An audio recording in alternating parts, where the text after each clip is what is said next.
College Corner.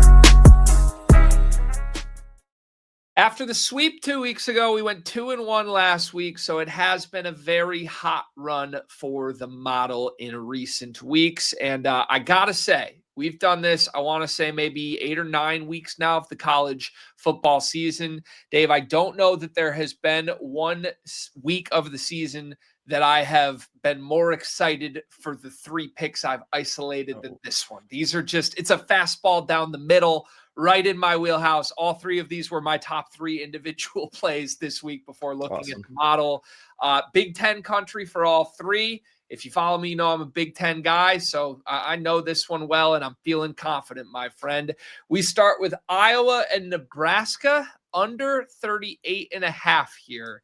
Now, Nebraska's playing with a backup quarterback. Dylan Raiola is out for the season, and he is not moving the football. I mean, they had a decent debut for him a couple weeks ago, and then with a week to prepare, the Penn State defense just completely shut down this Nebraska offense last week.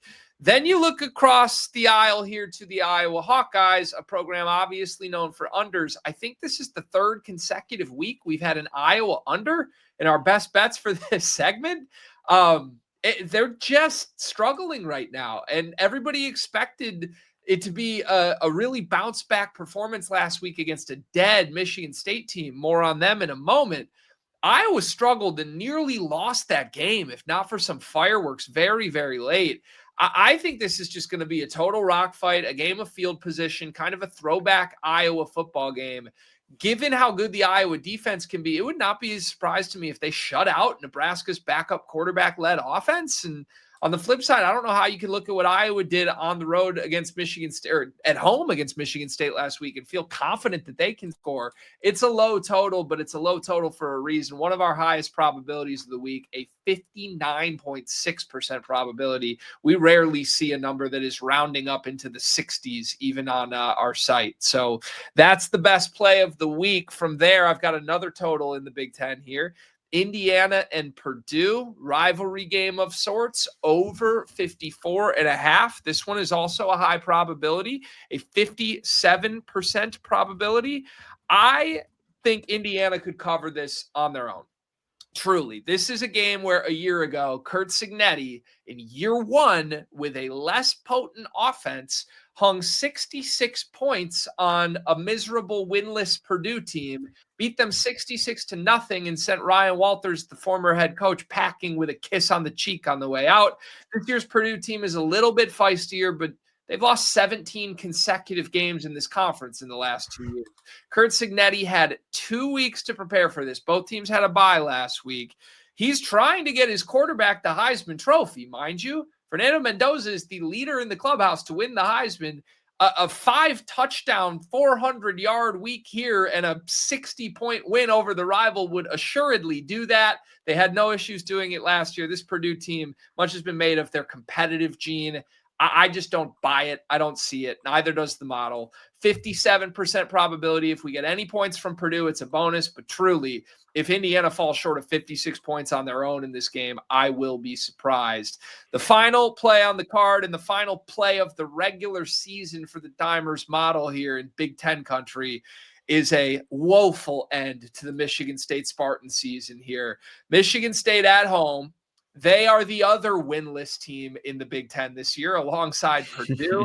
Jonathan Smith, the head coach, everyone is waiting on if he will have his job next year, including him. He went to the podium this week, and when asked, hey, have you had conversations about your job? He said, I don't know. Your guess is as good as mine. Guess what? It's not good when the head coach has to say, I don't know if I'll be the head coach 2 weeks from now. This team has been so miserable, and they got credit, I guess, for last week keeping things interesting against Iowa. I think it says a lot more about what Iowa is right now than what Michigan State is. Maryland, as an offense, can score. They can move the ball up and down the field, even against the best teams in this league. They jumped on Indiana early. A week ago, they were scoring points very early in that game against Michigan before being stifled in the second half. There's no stifling coming from this Michigan State defense. Catching Maryland as a 4-point underdog. I like the Terrapins outright, But if you want to play it safe and take the 4 points, I think it's a high probability play.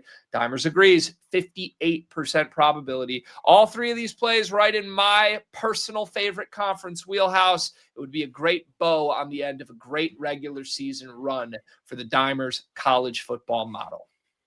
Great stuff, Greg. Not the first time. I think you said you thought Indiana could cover a total themselves, and I believe they did very easily in that last one. I think it was something like a 54-0 shutout, maybe a Nebraska game even. I'm not sure, but it was a good one. It was a good insight, and I love to see it back again.